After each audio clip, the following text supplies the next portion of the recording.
नमस्कार साथीहरू PSC preparation क्लासमा यहाँहरूलाई स्वागत छ।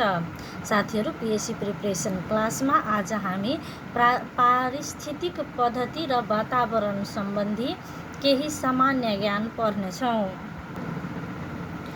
नेपालमा कतियौं जनगणनाको लागत प्रशोधनका लागि पहिलोपल्ट कम्प्युटर IBM 1401 प्रयोग गरिएको थियो। 7औं विक्रम सम्वत 2068 को राष्ट्रिय जनगणना अनुसार कृषिको लागि सबैभन्दा बढी क्षेत्रफल भएका जिल्लाहरूको क्रममा राख्दा हुने सही विकल्प छनौट गर्नुहोस्।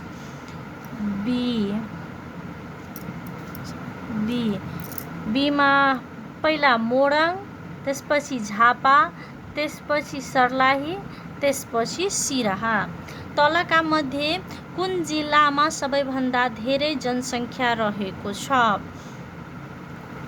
दैलेख। आफ्नो खाना आफै बनाउने वनस्पतिलाई के भनिन्छ? उत्पादक।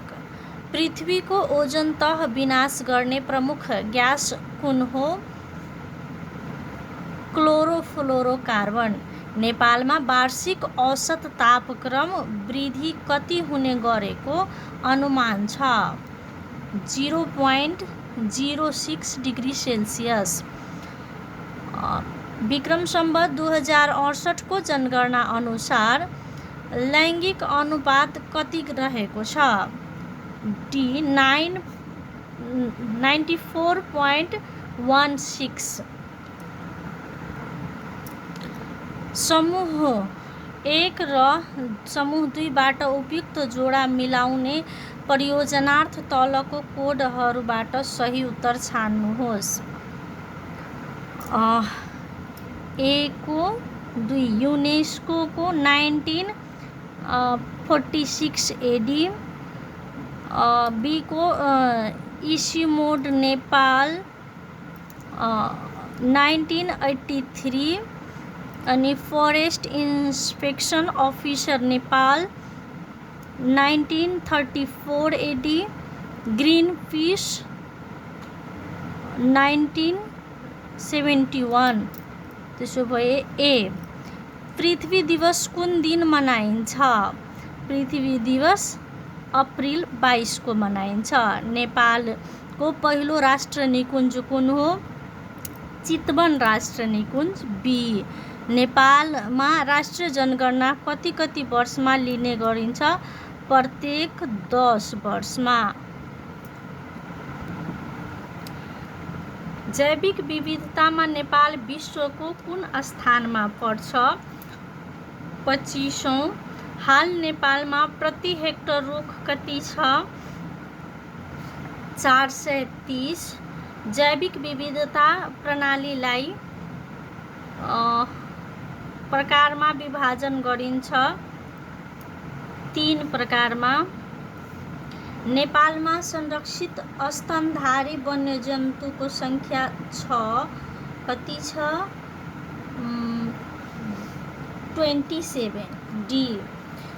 यूरो 1 के सँग सम्बन्धित छ? सवारी साधन। तलका मध्ये कुन चाहिँ दिगो विकासको अवधारणा होइन? गुणस्तरीय विकास, अन्तरपुस्ता सामान्य, टिकाउ विकास। डी। सहस्रावधि विकास। सबैभन्दा बढी अक्सिजन उत्पादन गर्ने रुख कुन हो? पिपल। काग सम्मेलनको सँग सम्बन्धित छ? गौतम सापकोटा।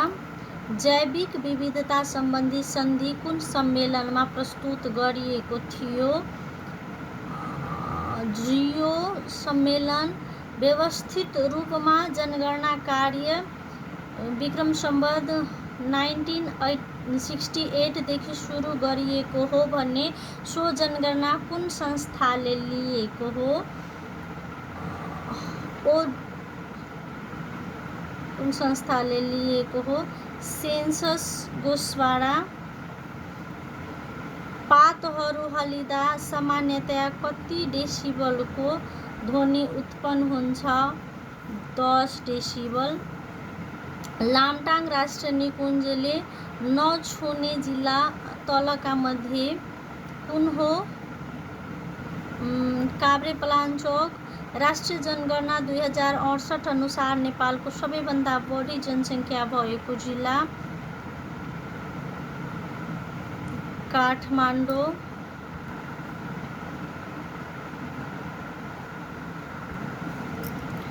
विश्वको बढ्दो तापक्रमले पार्ने असरबारे निम्न विवरण पढी सही उत्तर छनौट गर्नुहोस्।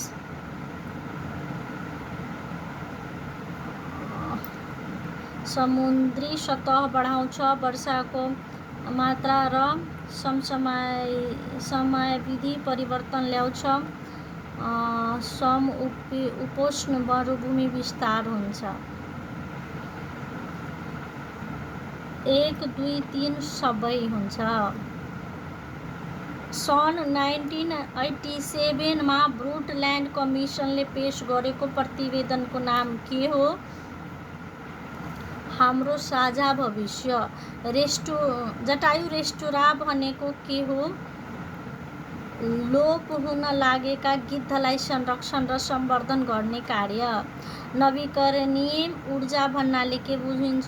सौर्य ऊर्जा, वायु शक्ति, छाल शक्ति, जल विद्युतीय शक्ति। 1, 2, 3, 4 सबै हुन्छ। वातावरण संरक्षण ऐन 2053 अनुसार जैविक विविधता भन्नाले पारिस्थितिकीय प्रणाली, प्रजातीय विविधता, वंशानुगत विविधता, माथिका सबै। राष्ट्रिय जनगणना 2068 अनुसार नेपालको 15 देखि 59 वर्षभित्रको जनसङ्ख्या कति प्रतिशत छ? 56.96। एजेन्डा 21 के सँग सम्बन्धित छ? वातावरण। हरित पेटिका अभियान ग्रीन बेल्ट मुभमेन्टका संस्थापक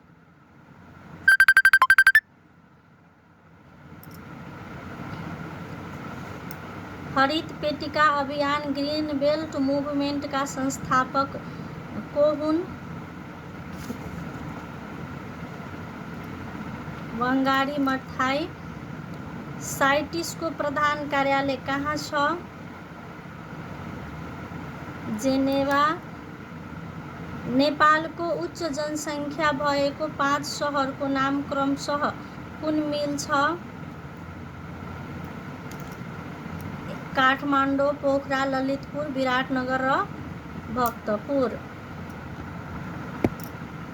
मकालु बरुण राष्ट्रिय निकुञ्ज, लामटाङ राष्ट्रिय निकुञ्ज, खप्तर राष्ट्रिय निकुञ्ज, सेफुक्सुङ्गो राष्ट्रिय रसुवा सिन्धुपाल्चोक, डोटी बझाङ बाजुरा अछाम डोल्पा मुगु सङ्खुवासभा सी 1 को मकालु बरुण राष्ट्रिय निकुञ्ज, सङ्खुवासभा सोलुखुम्बु, लामटाङ राष्ट्रिय निकुञ्ज, रसुवा सिन्धुपाल्चोक नुवाकोट, खप्तर राष्ट्रिय निकुञ्ज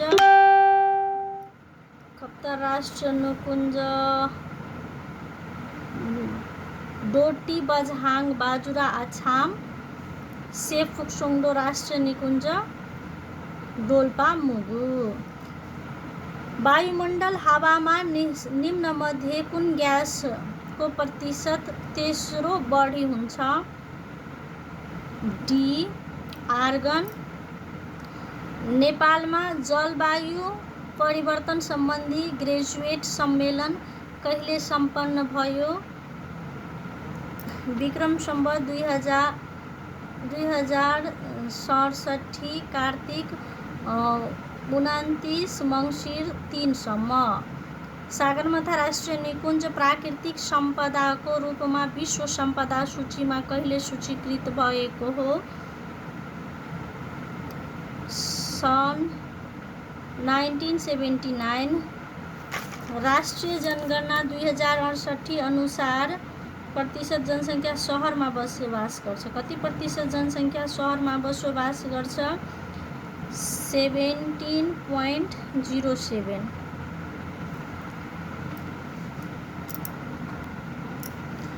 दिगो विकासको अवधारणा नेपालको कुन आवधिक योजनाबाट ल्याइएको हो? 8औं। नेपालमा मात्र पाइने चरा कुन हो? काँडे भ्याकुर। अन्तर्राष्ट्रिय जैविक विविधता दिवस कहिले मनाइन्छ? मे 22। देहायको कुन भनाइ सत्य होइन? वायुमण्डलको जुन तह पात लिँदै गएको कुरा प्रकाशमा ल्याउने वैज्ञानिक शेरुड रोल्यान्ड। नेपालमा प्रत्येक 10 वर्षमा करिब 0.5 डिग्री सेन्टिग्रेड तापक्रम वृद्धि बढ्दै गएको अनुमान छ। नेपालको 3वटा राष्ट्रिय निकुञ्जहरू विश्व सम्पदा सूचीमा सूचीकृत छन्। जलवायु परिवर्तन सम्बन्धी राष्ट्रसङ्घीय सम्मेलन सन् 2010 मा मेक्सिकोमा सम्पन्न भयो। सी। नेपालका 3वटा राष्ट्रिय निकुञ्ज विश्व सम्पदा सूचीमा सूचीकृत छन्। 2वटा राष्ट्रिय निकुञ्ज मात्रै छ। पूर्वदेखि पश्चिमको क्रम नेपालका सहरहरू निम्न कुन समूह ठिक छ? भद्रपुर, भरतपुर, बुटवल, तौलिहावा। देहायका मध्य जनसङ्ख्याको दीर्घकालीन अवधारणा कुन हो? माथिका सबै प्रजनन दरलाई प्रतिस्थापन तहमा पुर्याउने, जनसङ्ख्यालाई विकाससँग एकीकृत गर्ने, शिक्षित, स्वास्थ्य तथा सिपयुक्त मानव स्रोत विकास गर्ने। जैविक प्रविधिसँग सम्बन्धित क्षेत्र कुन हो? माथिका सबै जेनेटिक, माइक्रोबायोलोजी, बायोकेमिस्ट्री। राष्ट्रिय जनगणना 2068 अनुसार नेपालको औसत जनघनत्व कति रहेको छ? 180 प्रति वर्ग किलोमिटर। निम्नलिखित मध्ये कुन ठिक हुन्? जगदीशपुर ताल कपिलवस्तुमा पर्छ।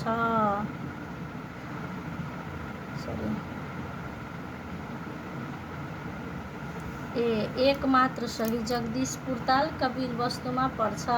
नेपालमा सर्वप्रथम कहिलेदेखि जन्म, मृत्यु, विवाह, बसाइसराई आदिको दर्ता प्रणाली सुरु गरियो?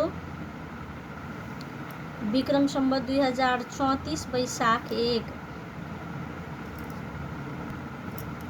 शिक्षा, स्वास्थ्य, खाद्यान्न, आवास, लत्ता कपडा जस्ता आधारभूत आवश्यकताबाट वञ्चित रहेको अवस्थालाई के भनिन्छ? निरपेक्ष गरिबी, सापेक्ष गरिबी। माथिका दुवै, माथिका कुनै पनि होइन। निरपेक्ष गरिबी। साथीहरू, आजलाई यति नै। अर्को पार्टमा 51 देखि 100 सम्म ल्याउनेछौँ। आजलाई यति नै। लाइक एन्ड सब्सक्राइब गर्दै गर्नुहोला। धन्यवाद।